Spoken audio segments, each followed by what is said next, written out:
আসসালামু আলাইকুম স্যার। ওয়ালাইকুম আসসালাম। আমি হাইওয়েতে আছি, গাড়িটা হঠাৎ করে স্টার্ট নিচ্ছে না। আপনাকে লোকেশন পাঠাচ্ছি, দেখেন তো।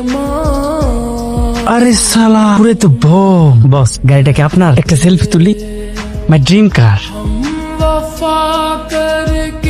মার্সিডিজ 2022 না 23 বস। আর দেখেন না আমার লোহার ঘোড়াটা শখ করে কিনছিলাম সেকেন্ড হ্যান্ড, মাইলেজ কম দেয় 25, সব পেট্রোল চলে না, খাই অকটেন। এখন তো আবার তেলের সংকট। থামো, কি নাম তোমার? বস সামি। লিসেন সামি, আমাকে আজকের মধ্যে একটা জায়গায় পৌঁছাতে হবে। তো আমার গাড়িটা তো নষ্ট হয়ে গেছে, আমি আমার ম্যানেজারকে অলরেডি লোকেশন সেন্ড করেছি, সে কিছু একটা ব্যবস্থা করছে, বাট অনেক সময় লাগবে মনে হয়। তোমার ওই লোহার ঘোড়াটা আমাকে দাও, তার বদলে এই গাড়িটা তুমি নিয়ে নাও। কি করতেছেন বস? মানে মজা করতেছেন না নাকি সিরিয়াস সত্যি? কিন্তু বস আপনার এই নষ্ট গাড়িটা তো আমি নিবো। রাস্তায় যদি আমার পুলিশ আটকায় আপনি কি আমার বাঁচাইবেন? স্যার, আপনাকে যে লোকেশনটা সেন্ড করেছি সেখানে সামি নামের একটা ছেলে আছে। গাড়িটা রিপেয়ার করে সামিকে দিয়ে দিবেন, পেপারস ওর নামে হবে। স্যার কি বলেন? কথা বলো। আপনি জানেন আপনি কার সাথে কথা বলতেছেন? উনি হচ্ছেন এনএফ গ্রুপের মালিকের একমাত্র ছেলে। উনি যা চায় দিয়ে দেন, আপনার তো কপাল খুলে গেছে। ওকে, থ্যাংক ইউ ভাইয়া। আচ্ছা বস, একটা কথা জিজ্ঞেস করি, আপনি যেখানে যাচ্ছেন সেই জায়গার মূল্য কি আপনার গাড়ির চেয়েও বেশি? কি আছে সেই জায়গায়? ভালোবাসা।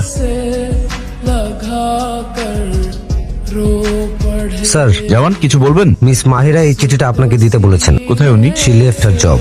স্যার, শহর ছাড়ার আগে আপনাকে একটা বড় ধন্যবাদ দেওয়া বাকি ছিল। আপনার অফিসের প্রথম দিন বড় স্যার আমাকে আপনার পিএস হিসেবে পরিচয় করিয়ে দিলেন।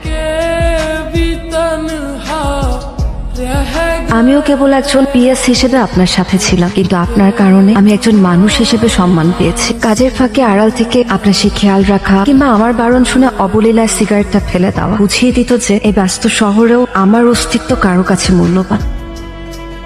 মাহিরা, জি স্যার। চলেন কফি খেয়ে আসি। স্যার, হাতে এখন অনেক কাজ। কাজ পরে করে যাবে। আস।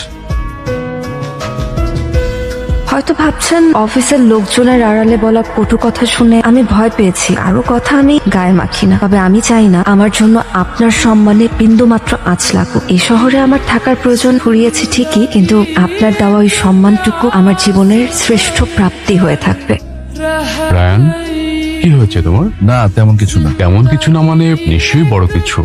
মাহিরা চলে গেছে তাই না? তুমি জানো 25 বছর ধরে আমি এই অফিসটা চালাই। কে কাকে কফি খাওয়ায়, কে কাকে সিগারেট ছাড়ায়, সব আপডেট কিন্তু আমি পাই। তোমার হোয়াটসঅ্যাপে মাহিরার ঠিকানা দিয়ে দিয়েছি। কি করবো এটা দিয়ে? যার পাশে দাঁড়িয়ে তুমি হাসো, যার সামনে তুমি সিগারেট ফেলে দাও, সেই মানুষটাকে তুমি এত সহজে যেতে দিবে? ভালোবাসলে ধরে রাখতে হয়। আমি কি তাহলে যাবো? তুমি বলছো? অফকোর্স মাই সান। জানো, আমি তোমার বয়সে তোমার মায়ের বাসার সামনে 3 দিন দাঁড়িয়েছিলাম।